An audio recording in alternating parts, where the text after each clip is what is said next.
నేను చెప్పే ఉపదేశం ఏంటంటే దేవుని బిడ్డలారా, సత్యాన్ని మంచిగా వినండి దేవుని బిడ్డలారా. ప్రసంగి యొక్క భావన ఒకసారి చూడండి, 5వ అధ్యాయంలో చెప్తాడు. ఏ పుస్తకంలో? 5వ అధ్యాయంలో 18వ వచనం చదవండి. మరియు కోరదగినది గాను చూడముచ్చట అయినది గాను నాకు కనబడినది ఏదనగా, దేవుడు తనకు నియమించిన ఆయుష్కాల దినములన్నీ ఒకడు అన్నపానములు పుచ్చుకొనుచు తన కష్టార్జితమంతటి వలన క్షేమముగా బ్రతుకుచుండుటయే, ఇది ఏ వానికి భాగ్యము. దేవునికి స్తోత్రం చెప్పండి. చాలా చిత్ర విచిత్ర వ్యాఖ్యానాలు చేశాడు. ఆడి జోలికి వెళ్తలేదు నేను. కింద పడ్డాడు, మీద పడ్డాడు, సరి చేసుకొని కంక్లూజన్కి వచ్చాడు. ఒక ముక్క చెప్పాడు, కుదురైంది. నా బైబిల్ మీకు చూపించను కానీ దేవుని బిడ్డలారా చూపిస్తే ప్రసంగి అందులో మా డాడీ పెట్టిన ఇంటులు కానీ ఎక్కువ పెట్టి కూర్చున్నాను నేను. మా డాడీ కొన్ని స్టేట్మెంట్ నచ్చలేదు అనుకో, మంచి ఎర్ర పెన్ తీసుకున్నారు, పక్కన పెద్ద ఇంటూ కూడా చూసుకుంటాడు. అయ్యో బైబిల్ ఇంట్లో కొట్టేసి వెయిట్ అంటే, బైబిల్ని కదలేరా అక్కడ ఒక మాట ఉంది అంటాడు. ఎంతకైనా ఆ రక్తం కొద్దిగా గొప్ప ఉంటుంది కదా, ఏసు రక్తం చేయం.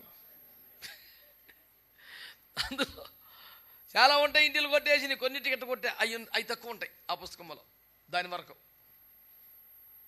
ఉదాహరణ మీకు చెప్తాను, మరణం అందరికీ వచ్చును గనక అని ఉంటుంది, అక్కడ ఇంటికి కొట్టాను నేను. అది పాత నిబంధనలో మరణం ఏలుబడి చేస్తున్న కాలంలో కరెక్ట్. అది కొత్త నిబంధనలోకి వచ్చాక యేసులో మరణాన్ని క్యాన్సిల్ చేసి చంపేశాడు. మరణం అని ముళ్ళెక్కడ అన్నాడు. పౌలు గారి ద్వారా మరణము అందరికీ రాదు అని తేల్చేసాడు. ఆ కాలంలో అయితే కరెక్ట్. అది ఈ కాలంలో మరి పోయిందిగా, వ్యాలిడిటీ దాటిపోయింది. ఇక ఆ టాబ్లెట్ వాడకూడదు, ఎక్స్పైర్ అయిపోయింది. ఏసు రక్తం చేయి. డబ్బులు పెట్టుకొనుకున్నాను మింగెత్తే పోతా అంతే. సింపుల్ సూత్రం. మావాడు చెప్తున్నాడు కదా, ఎక్స్పైర్ టాబ్లెట్ వేసుకుంటే నువ్వే ఎక్స్పైర్ అయిపోతావు. కాలం చెల్లినవి కొన్ని ఉన్నాయి. హెబ్రీ పత్రిక 9 ఏమన్నాడు? దిద్దుబాటు కాలము వరకు ఇవి నియమించబడ్డాయి, ఆ తర్వాత అవన్నీ సవరణ అవుతాయి. కొండ మీద ప్రసంగంలో యేసుప్రభు చేసిందల్లా అది ఒకటే, అద్భుతమైన ప్రసంగం చేయలే, అద్భుతమైన సవరణలు చేశాడు. అది అర్థమైంది జనాలకి. దావీదు యుద్ధములు చేశాడు, యెహోషువ యుద్ధములు చేశాడు, ఆ పట్టణములు స్వాధీనం చేసుకున్నాడు. ఇవన్నీ చదివి ఇక్కడికి వచ్చాక సాత్వికులే సంతరించుకుంటారని చెప్పాడు. సవరణ దానికి మించి ఏముంటుంది? మాట్లాడరేంటి మీరు? బోధపడతలేదు మీకు అసలు? స్వతంత్రించుకోవాలంటే పోరాడాలి, యుద్ధము చేయాలి, చంపాలి, ఇదే తెలిసింది. మనోడు వచ్చే అది కాదు, స్వతంత్రించుకోవాలంటే సాత్వికం కావాలని చెప్పాడు. అమ్మ నాయన మొత్తం కూటం తిప్పేశాడు. స్తోత్రం చెప్పండి. హల్లెలూయా. కొత్త నిబంధనలో అన్ని మార్పులు చేసుకొని వచ్చేసాడు. మంచి బలి అర్పణలు అర్పించమన్నాడు. నేను చెప్పేది ముందు బలి అర్పణ అక్కడ పెట్టి, ఎవడి మీద నీ మీద ఎవరికైనా విరోధం ఉన్నట్టు ఆడు, నీకు లేదు ఆడికే ఉన్నట్టు నీకు గుర్తొస్తే కూడా వదిలేసి వెళ్ళిపోమన్నాడు. ఎంత సావిది? నీకెవడి మీద విరోధం ఉంటే వదిలేరంటే ఓకే కరెక్ట్. కానీ నీ మీద వాడికి విరోధం ఉన్నట్టుగా నీకు అనిపిస్తే కూడా నువ్వే వెళ్ళి సరే చెప్పి రావాలంట. నాకేం లేదంటే నేను బాగానే ఉన్నాను, అయినా సరే చెప్పమంటాడు. వెళ్ళి నీ సందా అక్కడ పెట్టి, ఆరాధన అక్కడ పెట్టి, ముందెళ్ళి అడిగి సారి చెప్పి సమాధానం పడి బాయి అనుకొని హత్తుకొని కౌగిలించి అప్పొచ్చి సందా అయ్యిరా అంటే, ఈ 100కి ఇంకో 1000 కలుపుతాను కానీ ఆడు కొంపమట్టుకు వెళ్ళను. నువ్వు ₹1,00,00,000 వెళ్తున్నా, నువ్వు వద్దు, నీ అర్పణ వద్దు అంటాడు యేసుప్రభు. మొత్తం మార్చేసాడుగా. ఒక చెంప కొడితే ఇంకో చెంప ఇచ్చమండి. ఇది పూర్వకాలం లేదు, ఒక చెంప కొడితే ఆడి చెంపే. స్తోత్రం. మార్చేసాడు స్కీమ్ అంతా. వ్యభిచారం చేస్తేనే దొరికితేనే, దొరకపోతాడు పెద్ద దొర. కానీ ఇక్కడ ఏంటి? మోహపు చూపు చూస్తేనే మొత్తం క్యాన్సిల్, పోతే తీసేయి, ఇక్కడ పని చేయడు మనకు అన్నాడు. మొత్తం సవరణలు చేసుకొచ్చేసాడు. దేవుని స్తోత్రం. హల్లెలూయా.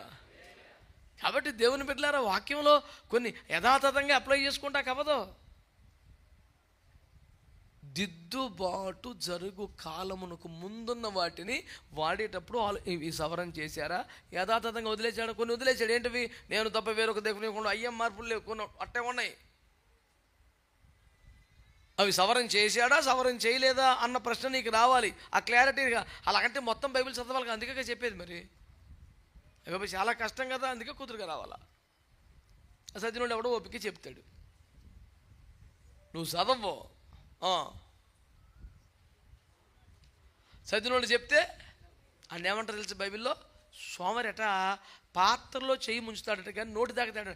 ఆడేవాడు అన్నాడు, కష్టపచ్చి గిన్నెలో అన్నం మంచిగా కలిపి నాకు బతకం వచ్చేస్తుందంటే ఓ అంత ఘోరమా? నేను అప్పుడప్పుడు కూర్చొని ఊహిస్తాను, టూ మచ్. నేనేం పని చేయను కానీ పెడితే తింటాను అంటాడేమో అనుకుంటే ఆడు పెట్టాక కూడా కలిపి నాకు తినబోతు బద్దకం వచ్చేస్తుంది అంటాడు. అమ్మ బాబాడు ఎవడండి బాబాడు. ఒక పెద్ద ఆయన అన్నాడు కూడా, మా చిన్నప్పుడు ఉన్నాను, దేవుడు ఇక్కడ ఒక జిప్పు పెడితే ఓపెన్ చేసి కొంత అన్నమందులు వేసేసి మళ్ళీ జిప్పేసేసుకుంటే, చిచ్చియా అన్నం వేసుకోవడం చిచ్చి ఏంటి? నువ్వు ఏం ఊహించుకుంటున్నావో చిచ్చి బాబోయ్.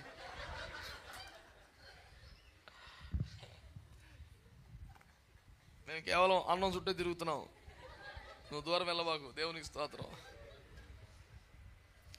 హల్లెలూయా. ఎంత బతకమండి మనుషులకి. నీకు ఈ ధ్యానం నీకు చాలా అవసరం నీ లైఫ్లో. జీవమును ప్రేమించు, మరణాన్ని కాదు, శాపాన్ని కాదు, నరకాన్ని కాదు. ఇందులో తుచ్చమైపోయే నశించిపోయే పాపిష్టి విషయాలను కాదు, జీవమునకు పనికొచ్చే యోగ్యమైన విషయాల్ని ప్రేమించమనే ఉపదేశంతో పాటు నీ జీవితాన్ని కూడా నిన్ను ప్రేమించుకోరా. నూతన నిబంధన బోధకు విరోధంగా మాట్లాడుతున్నావు సైతానా అనే బీపీ ఉన్నవాడు ఒకడు ఉంటాడు, నాకు తెలుసాడు. నేను ఆడికి చెప్తున్నాను, నిన్ను వలే నీ పొరుగువాన్ని అంటే అర్థం ఏంట్రా అమాయక పక్షి? మొదట నిన్ను నువ్వు ప్రేమించుకోరా, అట్టగా ఇంకోని ప్రేమించడానికి కదరా. నూతన నిబంధన అంతా ఈ ఒక్క వాక్యం ఉందని చెప్పాడు కదరా. నీకు బైబిల్ తెలవదు, నువ్వు చదవో, నీకు అర్థం అవ్వదు. నన్ను కూడా ఎట్లా అర్థం చేసినప్పుడే అర్థం చేసుకోలేదు కదా, నువ్వు ట్రై చేయడానికి నేను ఎందుకురా?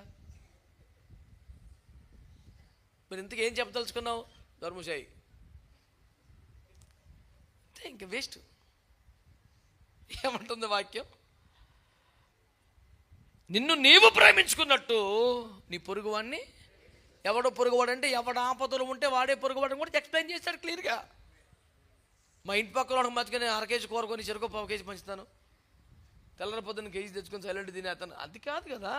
పొరుగువాడు అంటే నీ ఇంటి పక్కన మాత్రమే కాదు, ఎవరు ఆపదలు ఉంటే, నీ కళ్ళ ముందు ఒకడు ఆపదలు ఉంటే చేయగలిగిన ఉపకారం ఏదైనా చెయ్యాలి అనేది బైబిల్ ప్రబోధం. చూసుకుంటూ వెళ్ళిపోకూడదట నువ్వు.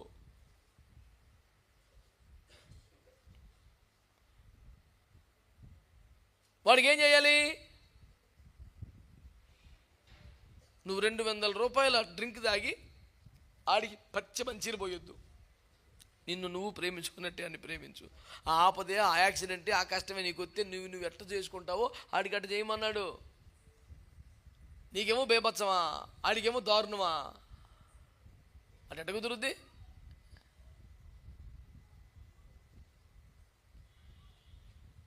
మనకు జ్వరం వస్తే, జ్వరం జస్ట్ టెంపరేచర్, కార్పొరేట్ హాస్పిటల్లో చీఫ్ డాక్టర్ని కలవాలా.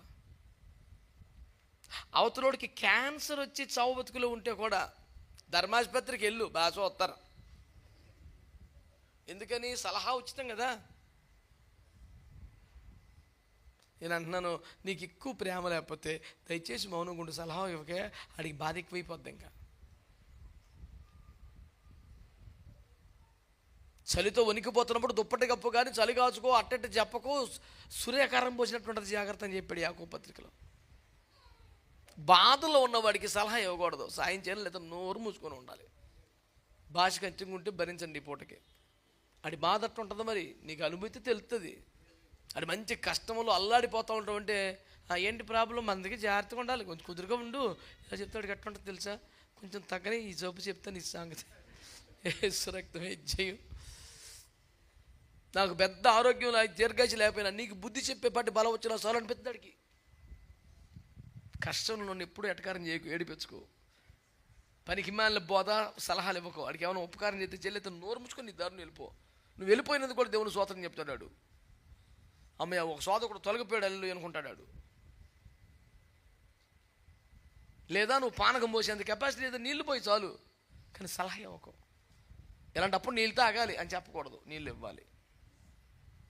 ఒక్కరు కూడా ఆమె అనకపోతే నాకు ఆశ్చర్యంగా ఉంది. ఇట్లాంటివి నచ్చవు నాన్న. అదే దేవునికి స్తోత్రం కలుగునుగా. చిన్న చిన్న పని మీ డ్యూటీ చేసే దగ్గర, ఉద్యోగం చేసే దగ్గర, వ్యాపారం చేసే దగ్గర చిన్న చిన్న ట్రై చేయంటారు బాబు. ఇలా తయారైపోయినట్టు బొత్తికని. దేవునికి స్తోత్రం కలుగునుగాక. హల్లెలూయా. కాబట్టి దేవుని బిడ్డలారా, నేను అంటున్నాను, మీ జీవితం ఒక యోగ్యంగా క్వాలిటీగా బ్రతకటానికి బైబిల్ గ్రంథంలో కొన్ని సూచనలు ఉన్నాయి. వాటిని పాటించండి, మీ లైఫ్ చాలా ఆశీర్వాదకరంగా మారుద్ది. దేవునికి స్తోత్రం అనండి. ఇందా చదివారు కదా ద్వితీయోపదేశకాండం 30:19-20 వచనాల్లో. 19 చదివాక ఆపేశాను, ఇప్పుడు చదువున్నాను కంటిన్యూగా.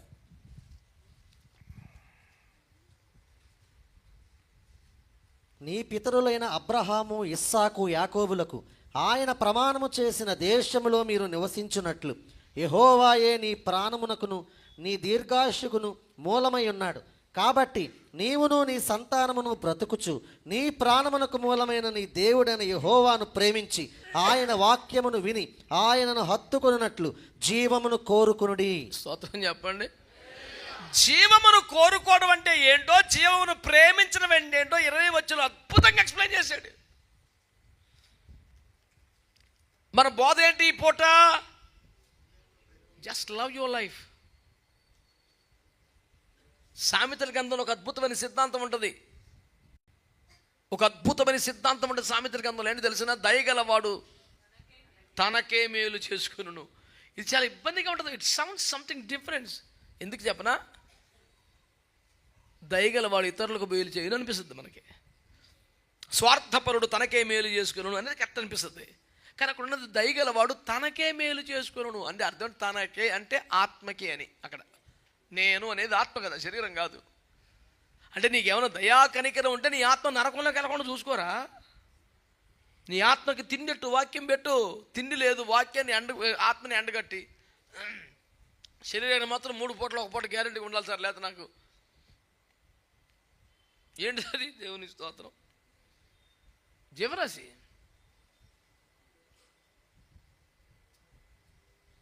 కాకినాడ దగ్గర ఉప్పాడు ప్రాంతానికి వెళ్ళాము. ఈ సంవత్సరం శాకాహారం సార్. లవ్ ఫీస్ట్లో చికెన్ అదో పోతుందంట కదండి, మొత్తం క్యాన్సిల్, మొత్తం శాకాహారమే అన్నాడు ఆ పాస్టర్ గారు. అది ఏం లేదంట, కొంచెం ఏం పర్లేదన్న. ఎందుకు లేండి బాబు, లేనిపోయింది నీజు లేకపోతే పర్లేదు అన్నట్టుగా మాట్లాడితే నాకు ఉద్యోగం వచ్చేసింది. మరి ఏం పెడతామన్నాను. వంకాయ ఎన్నెత్తలు పెడతానన్నాను. మళ్ళీ అదెందుకు అన్నాను. బొత్తిగా లేకపోతే ఎలాగండి, ఇతగాడే ఇందాక మాట్లాడినవాడు. ఎందుకు లేండి బాబు, లేని పొందే అని. అబ్బాయి వంకాయలు తింటాను చిచ్చి బాబాయ్, కొంచెం అన్ని ఎత్తలు కట్టేసిస్తే. నేను కొంచెం అతన్ని ఇబ్బంది పెట్టి ఇంటర్వ్యూ చేశాను. అసలు నీ వల్ల కాదా, ఏం తినకుండా ఉండలేవా, కాయగూరలు తినొచ్చు కదా, శాకాహారం తినొచ్చు కదా అంటే అది ఏమన్నా తెలుసా అన్న, సముద్రంలో కొన్ని లక్షల రకాల చేపలు ఉన్నాయని. తిన్న చేప మళ్ళీ తినకుండా తింటే కూడా 3 సంవత్సరాలు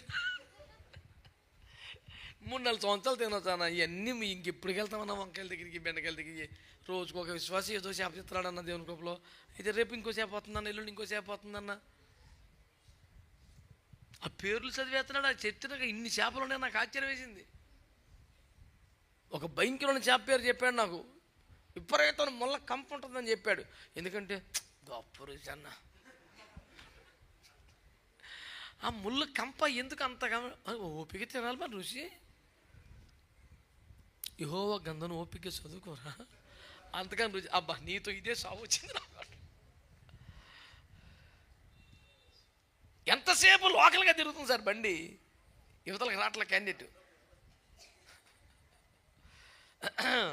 నేను మీకు జ్ఞాపకం చేస్తున్న విషయం చక్కగా చెప్పాడు. జీవమును ప్రేమించడం అంటే, జీవాన్ని కోరుకోవడం అంటే ఏంటంట? మీ పితరులకు అబ్రహాము, ఇస్సాకు, యాకోబులకు దేవుడు ఏం చేశాడు ఒకసారి జ్ఞాపకం చేసుకోమని చెప్తూ ఒక అద్భుతమైన మాట చెప్పాడు. జీవమును కోరుకోవటం అంటే ఏంటంటే యెహోవాను హత్తుకోవడం అని చెప్పాడు. స్తోత్రం చెప్పండి. హల్లెలూయా. అంటే దేవుణ్ణి ఎంత బాగా ప్రేమిస్తావో, ఎంత బాగా హత్తుకుంటావో, ఎంత బాగా సన్నిహితంగా బతుకుతావో అంతగా నువ్వు లైఫ్ని ప్రేమిస్తున్నట్లు లెక్క. ఎందుకంటే దేవుణ్ణి హత్తుకోవడం వల్ల నీకు వచ్చేది స్వస్థతే, దీవెనే, విడుదలే, అభిషేకమే, ఆశీర్వాదమే. నష్టమేముంటుంది? లోకాన్ని హత్తుకుంటే, శాపాన్ని హత్తుకుంటే, పాపాన్ని హత్తుకుంటే ప్రమాదం. దేవుని హత్తుకుంటే ఎంత ఆశీర్వాదం. ఒకడు జీవమును కోరుకునే విధం అది. 20వ వాక్యం ఆఖరి 2 లైన్లు మళ్ళీ చదివిపెట్టిన ఆయన. 20వ వచనం. నీ ప్రాణమునకు మూలమైన నీ దేవుడైన యెహోవాను ప్రేమించి ఆయన వాక్యమును విని ఆయనను హత్తుకొనున్నట్లును జీవమును కోరుకొనుడి. అది కోరుకోవటం అంటే, ఆయన ప్రేమించి ఆయన హత్తుకోవటమే జీవాన్ని కోరుకోవటం. నామకే వస్తే వచ్చి వెళ్ళిపోవటం కాదు. కొంతమంది పేరుకు వస్తారు పోతారు. దేవుణ్ణి హత్తుకోవటం, దేవుణ్ణి ప్రేమించడం అంత లోపలికి వెళ్ళరు అసలు.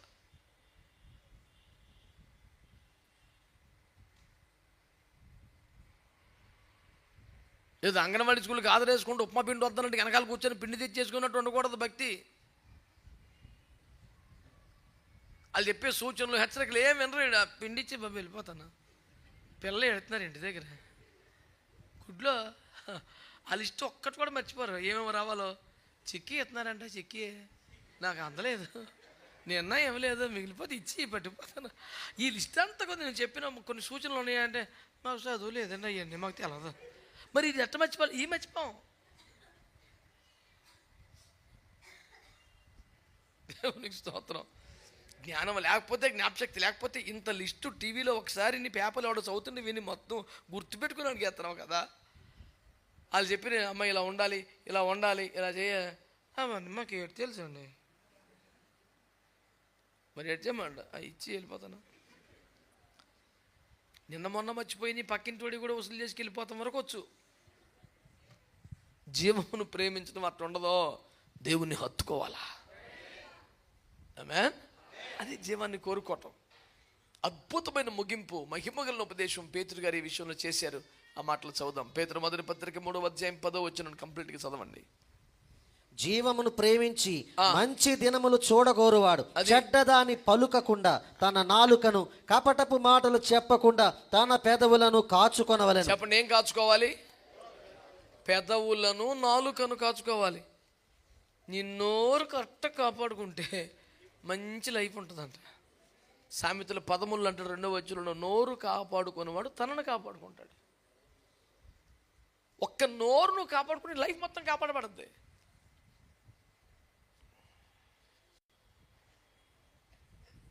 ఒకరోజు ఇంట్లో కూటమి పెట్టుకున్నాంట 4 పళ్ళన్నీ కలిపి.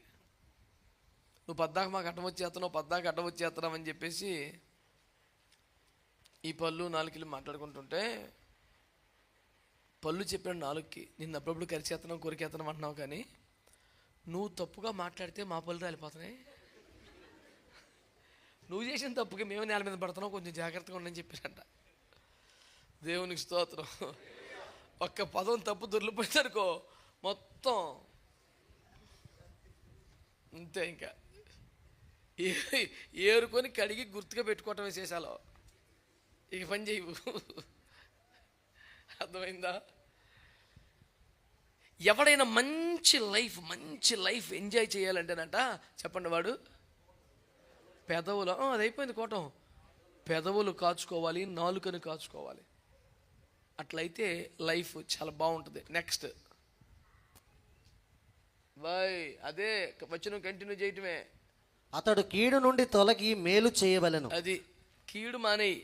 నిన్ను ఇబ్బంది పెట్టారు, తిట్టారు, దూషించారు, నానా బాధలు పెట్టారు, ఇక నీకు చిరాకు వచ్చేసింది, ఆడికి సరిగ్గా చెప్పాలని ఫిక్స్ అయిపోయావు, మానేయి అన్నాడు.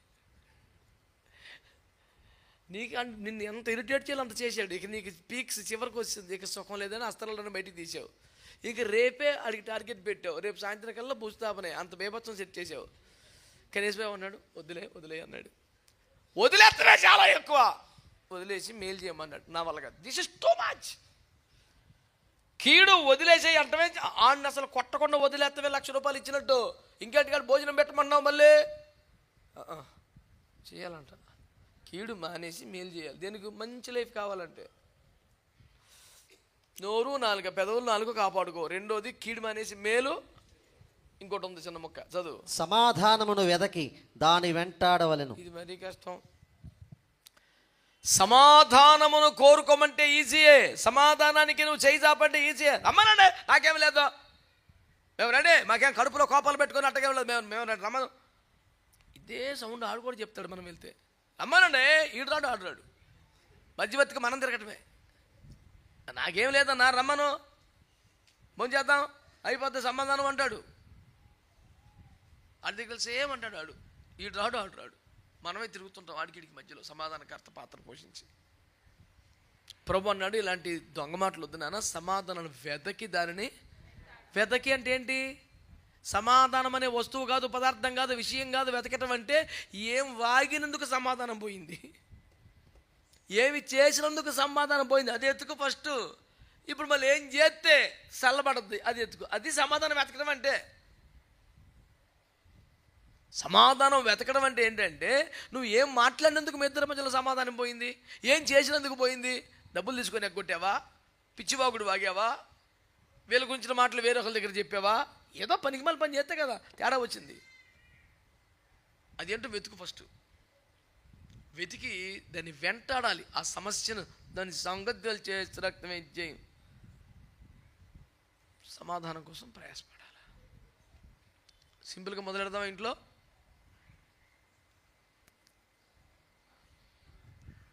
ఒప్పుకున్నాం, బయటికి ఆమెను చెప్పే పరిస్థితి లేదు, మీరేమనుకోకండి. ఎంత తెలియదు అట్లా కదా. అంగీకరించాం, అన్నిటికీ పైకి చేయి పైకి ఎత్తి స్వాతంత్రం చెప్తాం ఏంటి. సరే, లోపల ఫీల్ అవ్వు, నేను కూడా అర్థం చేసుకున్నాను, ఓకే. కాకపోతే నువ్వేం చేయాలా? వెతకాలి. భార్యని బాధ పెట్టావా పురుషోత్తమా? నువ్వే మొదట ఐఎమ్ సారీ అని, తప్పు లేదు, అర్థమైందా? యేసుప్రభు అంత దేవుడు, పాపాలని మనం చెప్తే రండి సమాధానం పడిపోదాం, రండి మీ పాపాలు ఎలా కొన్నా క్షమించేస్తాను, ఫోన్లే అయిపోయింది వచ్చామని ఆయన 1కి 10 సార్లు ఆయన మాట్లాడుతుంటే నువ్వే తిట్టేసి నువ్వే కొట్టేసి మళ్ళీ నువ్వే మొహం ఎత్తి పెట్టేది ఎలాగవుతుంది? మాట్లాడలే, దేవునికి స్తోత్రం కలుగునుగా. మనదైనా సరే కోటం, నువ్వే చెప్పిన పని చేయకుండా నువ్వే వద్దన్న పని చేసి నువ్వే గిన్నెలు ఎత్తే ఎలాగవుతుంది? తప్పది. ఎందుకు మనస్పర్ధ వచ్చింది? ఎందుకు గాయం జరిగింది? ఏమైనా తిక్క పని చేసావా? ఏమైనా పనికి మళ్ళీ వాడిగా నెక్స్ట్ ఏమైనా చేసావా? వద్దన పని చేసావా? ఏదైనా చేయమని పని చేయలేదా? ముందు గుర్తుపట్టు. ఓహో, కప్పుకుని దానిలో అప్పుడు ఫీల్ ఏంటున్నాడు మనోడు, చిచ్చి అనుకొని పేషాలకి పోకుండా మళ్ళీ పిల్లలకి ఏకేసాల మధ్యలో వాళ్ళని నానా హింసలు పెట్టకుండా సమాధానకర్తలుగా వాళ్ళని మార్చి అయిపోయింది నాన్న బాగా అన్నామనా అంటే ఇంకా బీపీ వచ్చేస్తుంది. పిల్లలకు 2 మెతుకులు పెట్టి మీరు తగలబడి పడుకోమని చెప్పి నువ్వే వెళ్ళి సారీ అండి రండి అని పిలువు. పెద్ద పోజ్ ఎందుకంటే ఇద్దరి మధ్యలో ఒక్కరు కూడా ఆమెన్ చెప్పరు చూడు. This is very personal pastor, I cannot say amen. పాటించు చాలు, నేను ఆమెన్ చెప్పకపోయినా ఫీల్ అవ్వను. మంచి లైఫ్ ఉంటుంది సార్ మీకు. దేవునికి స్తోత్రం చెప్పండి. నేను ఎక్కువ పెద్ద మాటలు ఏం చెప్పట్లా. మీ జీవితాన్ని మీరు ప్రేమించండి. శాపకరమైన మరణకరమైన అనుభవాల్లో ఇదే ఉంచేతను అలా ముందుగా లాగేకండి బతుకు. ఎక్కడ తేడా వచ్చిందో చూడు. పాపాన్ని వదిలిపెట్టు, శాపాన్ని వదిలిపెట్టు, కీడు వదిలిపెట్టు, దేవుని హత్తుకో, ఆయన్ని ప్రేమించు. మీ ప్రాణముకు మూలమైన యెహోవాను ప్రేమించి హత్తుకో. అలా అయితే జీవాన్ని కోరుకుంటావు. ఏదో రోజులు దొల్లిపోవటం కాదు, ఒక సుఖం లేకుండా సంతోషం లేకుండా ఏమి లేకుండా బతుకంత శాపకరం అనుభవాలతో అలా వద్దు. ఆరోగ్యకరమైన ఆనందకరమైన దైవిక క్రమాల్లో అనుమతించబడ్డ సంతోషాలతో జీవితం మంచిగా సాగాలి. దానికోసం కొంచెం నోరు కాపాడుకో. బయట కాదు నేను చెప్పేది, ఇంట్లో కూడా.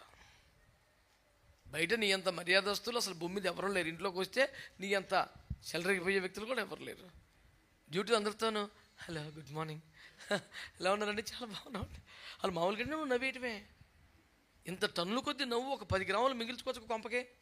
ఇంటికి మొత్తం సీరియస్గా బ్యాగ్ అట్ట బారేసి బూట్లు ఇసిరేసి ఇంట్లోకి వచ్చేనే బాబోయ్ ఇది ఎలుగుబంటి జ్వరపడింది కొంపలో, రూమ్లోకి వెళ్ళి తలుపులో వేసుకోవాలి, సీల్చేస్తుంది పీకేస్తుంది అన్న టెన్షన్తో అందరూ బతకాలా? టన్నుల కొద్దీ నవ్వేసి ఒక 1/2 కేజీ నవ్వచ్చు ఇంటికాడ. భూమి మీద ఎవడ ఆడ తగ్గించు, ఎడబెట్టు తీసుకొచ్చి కొంపలో మొత్తమే.